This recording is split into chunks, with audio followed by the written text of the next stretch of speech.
of the most despicable aspects of today's military-industrial complex is the outsourcing of armed forces, something the establishment quickly learned in the wake of the backlash of the Vietnam War.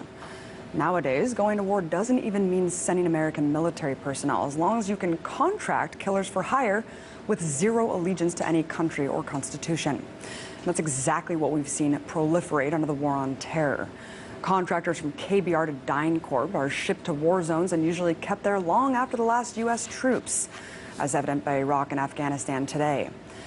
But there's no other contractor firm more insanely corrupt and criminal than Blackwater. Oh, sorry, did I say Blackwater? I meant Z. Academy, actually.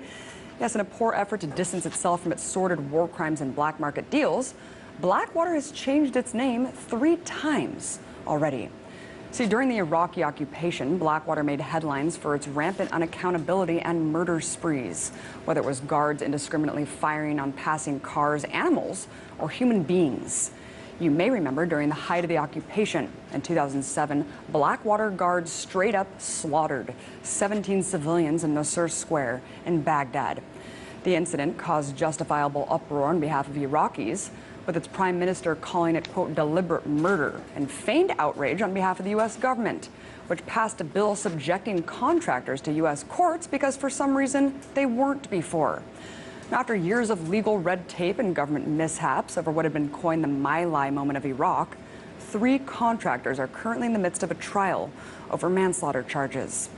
However, as New York Times journalist James Risen just broke, weeks before the Nasser tragedy, the State Department had already begun investigating the company's operations in Iraq. But according to Risen, the inquiry was abandoned after Blackwater's top manager there issued a threat that he could kill the government's chief investigator and no one could or would do anything about it, as we were in Iraq, according to department reports. Yes, you heard that right. Blackwater's top commander in Iraq said that he would simply kill anyone investigating his company. So after threatening the life of officials in the State Department, clearly this guy was promptly fired and put in jail, right? Not exactly.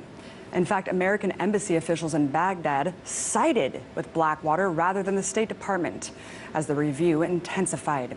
According to Risen, the officials told investigators that they had disrupted the embassy's relationship with the security contractor and ordered them to leave the country. No, Blackwater wasn't ordered to leave. The investigators were.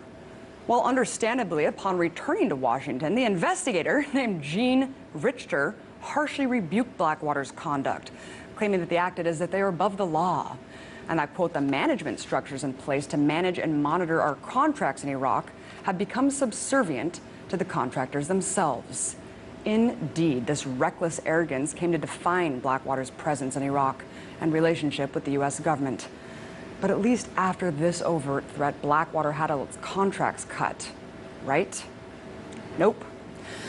Less than a year after the Nasser Square massacre, the State Department renewed Blackwater's contract to protect diplomats in Iraq for another year.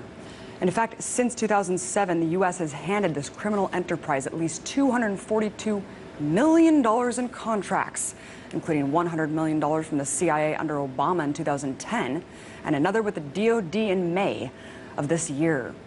Now, if the unchecked hubris of this murder for hire force disgusts you, you might be even more shocked to learn that this wasn't the first time that Blackwater threatened the lives of people trying to undermine it.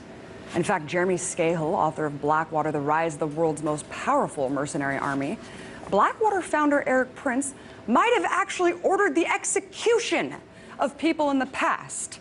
According to 2 sworn affidavits by former Blackwater employees, the company not only regularly smuggled weapons into Iraq and destroyed evidence that could implicate itself, but in a sworn declaration, John Doe No. 2 alleges that it appears Mr. Prince and his employees murdered or had murdered 1 or more persons who have provided information or who are planning to provide information to the federal authorities about the ongoing criminal conduct.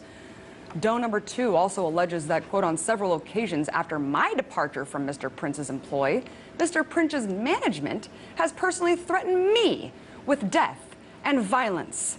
Gee, sounds just like the kind of company that you would want to be showering with hundreds of millions of dollars in contracts, doesn't it? But see, it makes more sense when you realize the disturbing plane of reality that Eric Prince finds himself living on. According to these employees, Prince considered himself a Christian crusader akin to the Knights of Templar, who truly believed that he was personally tasked by God to eliminate Muslims and the Islamic faith from the globe. But if you listen to Prince, he's just the biggest victim of all. Listen to what he had to say in this online-only clip from The Daily Show. So you feel that the government actually actively turned against you and began to persecute you in some way? Indeed. And you know, meeting with congressional staffs, meeting with these investigators, they said, look, it doesn't matter what you guys are going to do. We're going to ride you until you're out of business. Maybe what he meant by out of business is total legal immunity, safe harbor in Abu Dhabi, hundreds of millions more in contracts, and no justice for countless dead Iraqis.